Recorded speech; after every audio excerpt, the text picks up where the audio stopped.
नमस्कार, ये आकाशवाणी शिमला है। अब आप प्रभा शर्मा से प्रादेशिक समाचार सुनिए। प्रधानमंत्री नरेंद्र मोदी ने आज वीडियो कॉन्फ्रेंसिंग के माध्यम से विभिन्न रेल परियोजनाओं का उद्घाटन और शिलान्यास किया। प्रधानमंत्री ने इस क्षेत्र में कनेक्टिविटी को और बढ़ावा देने के लिए नए जम्मू रेलवे मंडल का उद्घाटन किया।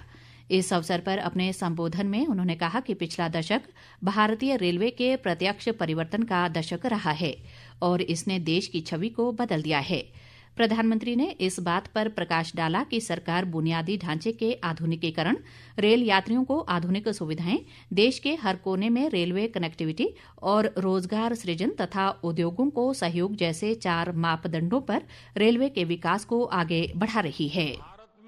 रेलवे के विकास को हम 4 पैरामीटर्स पर आगे बढ़ा रहे हैं। पहले रेलवे का इंफ्रास्ट्रक्चर का मॉडर्नाइजेशन, दूसरा रेलवे के यात्रियों को आधुनिक सुविधा, तीसरा रेलवे की देश के कोने कोने में कनेक्टिविटी, चौथा रेलवे से रोजगार का निर्माण, उद्योगों को सपोर्ट।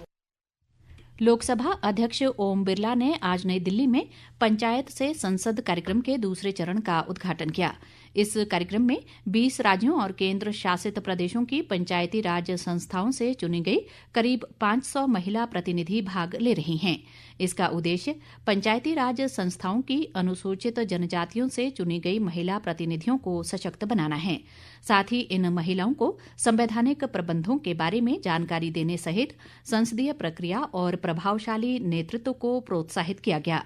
इस अवसर पर ओम बिरला ने कहा कि पंचायती राज संस्थाएं गांव के विकास की दिशा में काम कर रही हैं और आत्मनिर्भर भारत के दृष्टिकोण को साकार कर रही हैं।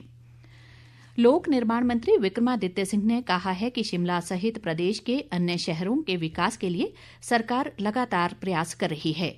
आज शिमला के मिडल बाजार में लिफ्ट का उद्घाटन करने के बाद पत्रकारों से बातचीत में उन्होंने कहा कि हिमाचल में शहरों के विकास के लिए सरकार ने विशेष योजना तैयार की है, जिसे दिल्ली जाकर शहरी विकास मंत्री मोहन लाल खट्टर के समक्ष रखा जाएगा।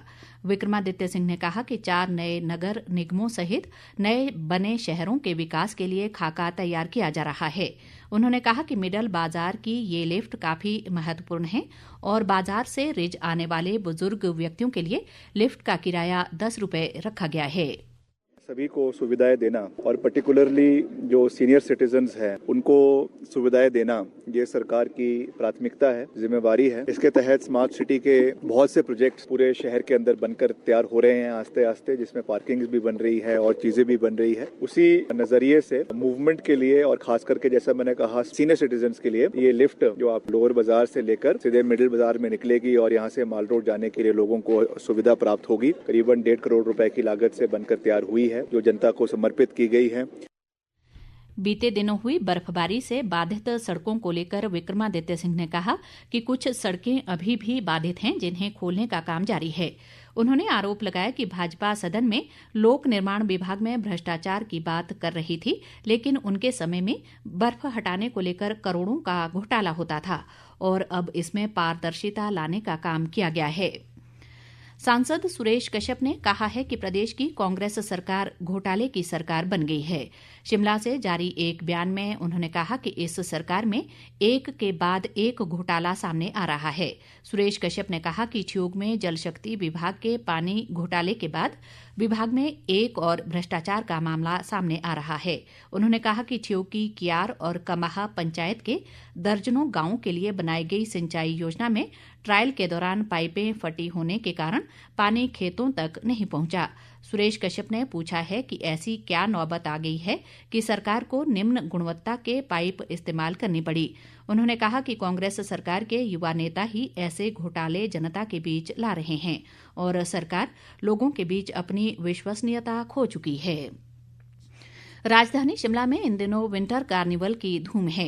कार्निवल में जहां पर्यटक हिमाचल प्रदेश की संस्कृति से रूबरू हो रहे हैं, तो वहीं पारंपरिक व्यंजनों का स्वाद भी ले रहे हैं।